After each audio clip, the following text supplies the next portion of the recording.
before we get into our next segment, a quick question for our listeners. How many of you have read all 33 pages of that agreement that comes up once in a while when you go into the Apple store and it says, we have changed our terms and conditions? How many of you have read all the pages before clicking? How many of you know precisely how many corporations you have agreed to waive the right to sue in return for a mandatory arbitration process? I'm guessing that despite the fact that we have what I like to think of as a healthy listenership, the answer to both questions is 0% of you, including myself and Brad, the producer, have read that stuff.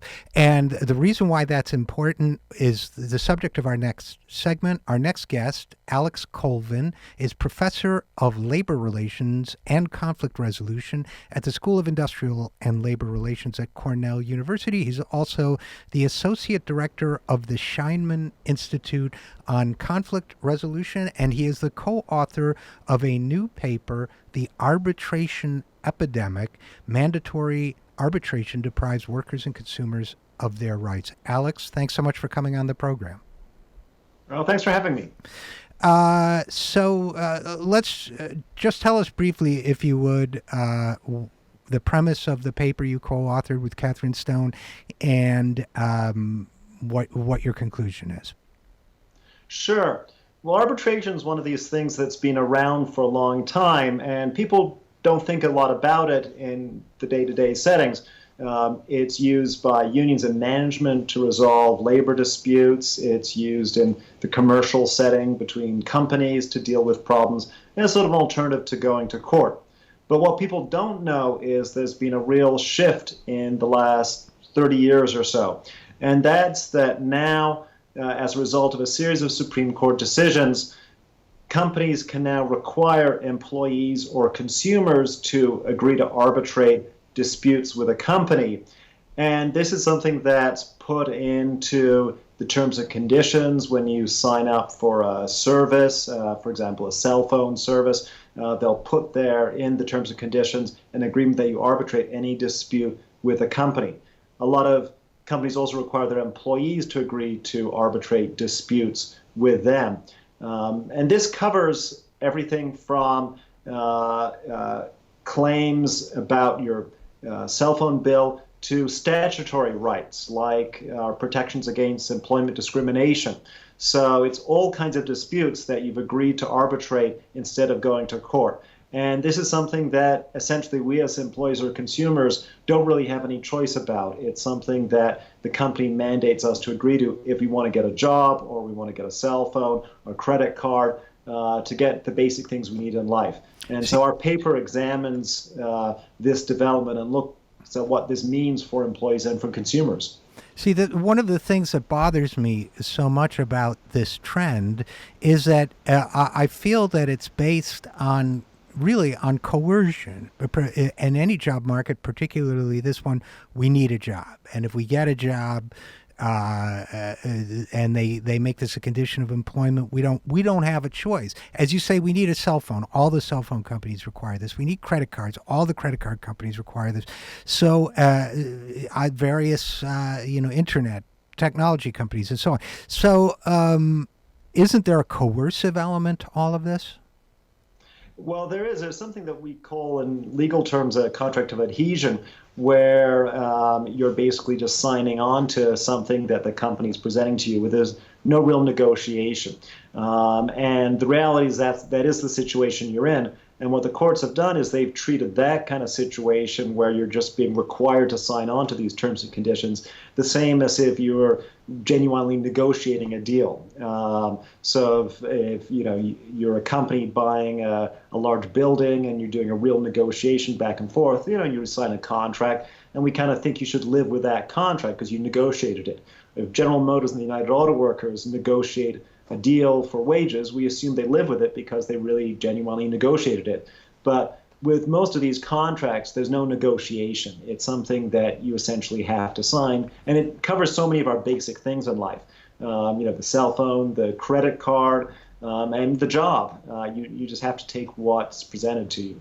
Well, one of the interesting things about that observation to me is that although I've always objected to what I felt was the pressure, the lack of freedom of choice in this, I mean, that suggests to me that it really raises a question about what a contract is. Everybody's familiar with the concept of signing a contract with their credit card company or something, but in a sense, that gets to the definition or the concept of what a contract is. If a contract is an agreement between two parties negotiating in good faith and with some presumption of influence on both parties' part, should it even be called a contract, or is it something else?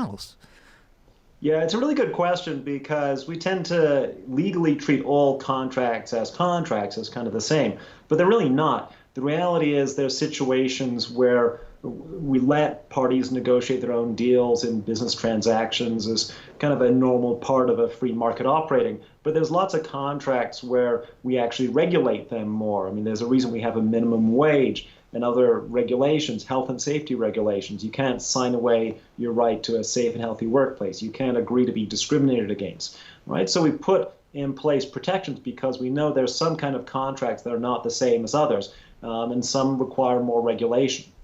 So is this, in fact, if this process, well, first of all, what were some of your key findings? I think you found that a lot of your findings had to do with employment contracts, and tell us a little bit about that. Sure. So in the employment setting, one of the things we've done is compared how employees are doing in arbitration compared to how they're doing in the courts. This is a pretty tricky thing to do, but the analysis we've done suggests that employees are coming out much worse in arbitration than they are in the courts. The damages are a lot lower. The chances of winning are a lot lower. And that doesn't just mean that you recover less. It also means that it's tough to even get a lawyer to take on your case. Reality is most of us regular employees can't afford to hire a lawyer at hundreds of dollars an hour. The only way you can hire a lawyer in practice is via what we call the contingency fee. They get 30 or 40% of the winnings. But a lawyer is not going to be willing to take on a case for 30, 40% of the winnings if in arbitration the chance of winning is low and the damages are low. So it really makes it hard to even get into a hearing for your claim. So, in a sense, and how did we get into this position? There was a Federal Arbitration Act passed, 1925, and it says that courts have to allow the arbitration process to take place and so on.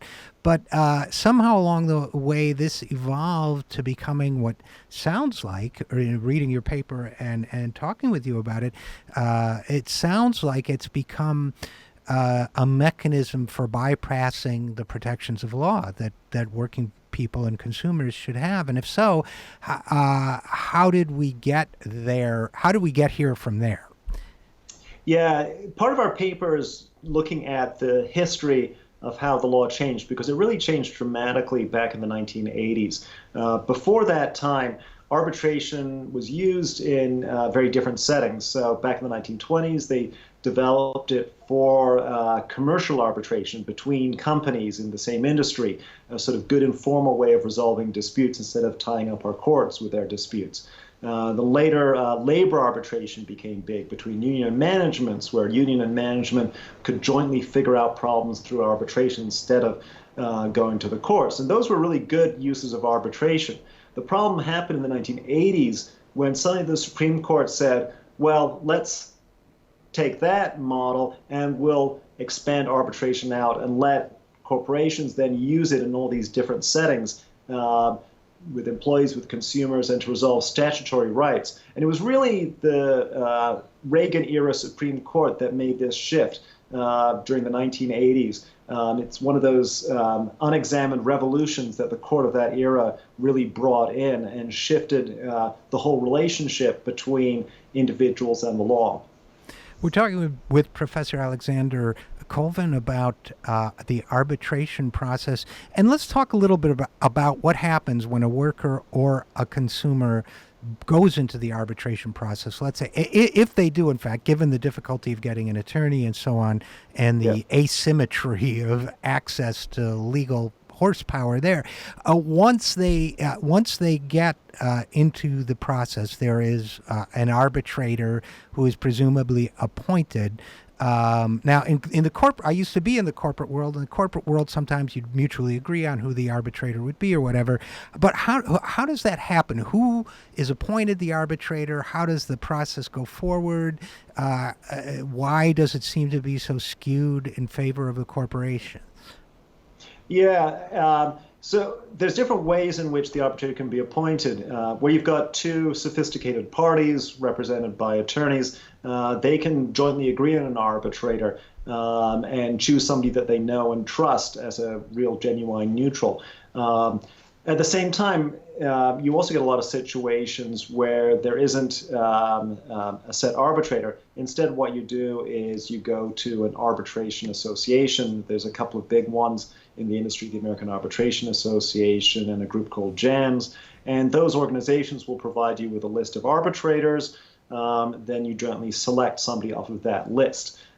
Sounds good and can work well in certain settings. The problem here is a couple of things. One is that it's the corporation that has written up this policy that you signed on. They get to choose which organization is providing the list of arbitrators. It could be a good organization that's respectable, or it could be somebody more dubious that's providing the list of arbitrators. So the consumer, the employee, doesn't get to choose that.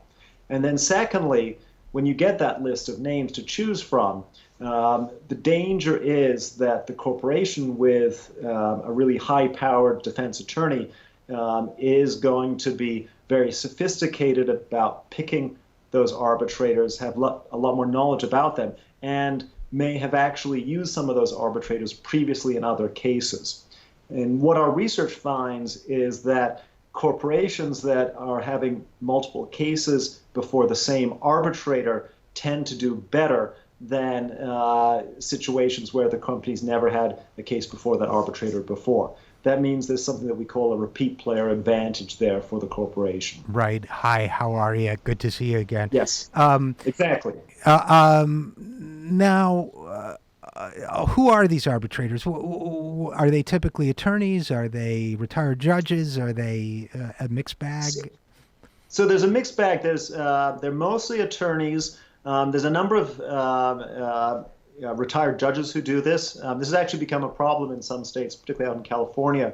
The arbitrators can make a lot more money than practicing judges. We don't actually pay our judges very well given their expertise. And so there's been increasing numbers of judges retiring to go into the arbitration profession.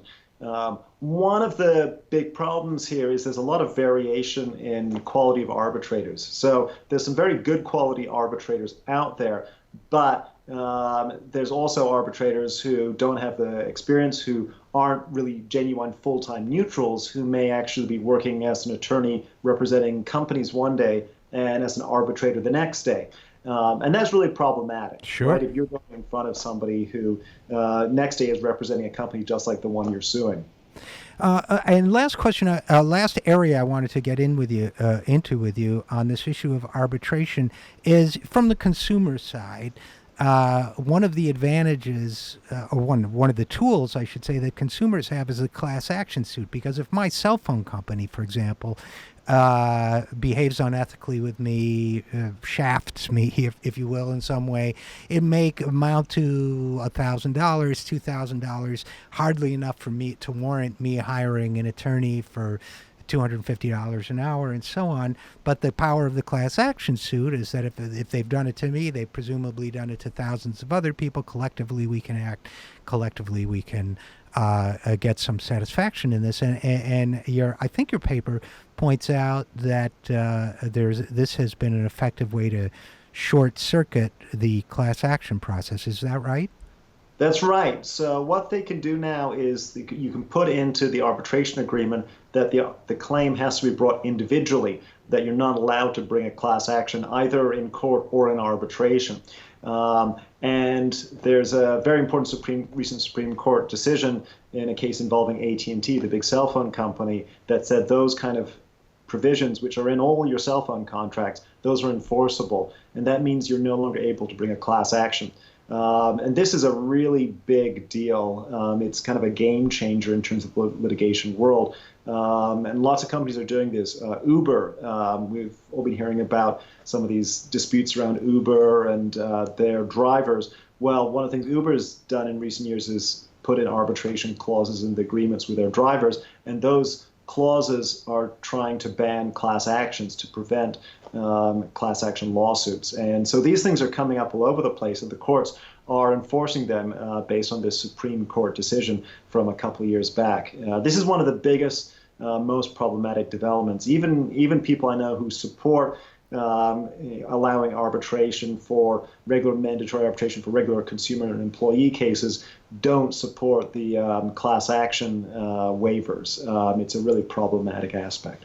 Well, I won't ask you to speculate on whether that is an artifact of a Supreme Court that's become more corporate than anyone might have ever imagined. But let's go instead to what can be done. This sounds like a desperate and almost irreversible situation, but you and your co-author had some thoughts on how we might respond and address this crisis, right? Yeah, there's a few ways of proceeding. Right? There's been some efforts to take executive action in this area via rules about federal contractors, trying to bar them from doing it. The CFPB, the Consumer Financial Protection Bureau, has tried to step in and ban the class action waivers in consumer financial contracts. And certainly there's always the possibility that the court could change its mind on these issues. Certainly there's a solid 5-vote support for arbitration right now in the Supreme Court, but that could change over time. But ultimately, the only way to really address this directly and comprehensively is by amending the Federal Arbitration Act. And there's a act proposed in Congress currently called the Arbitration Fairness Act that Senator Franklin has been pushing that would directly address this by barring mandatory arbitration in these consumer and employee contracts. Well, that sounds like a promising idea. And thanks for co-authoring this paper on this very important subject. Alex Colvin, Professor of Labor Relations and Conflict Resolution at Cornell. And thanks so much for coming on the program. Thanks for having me.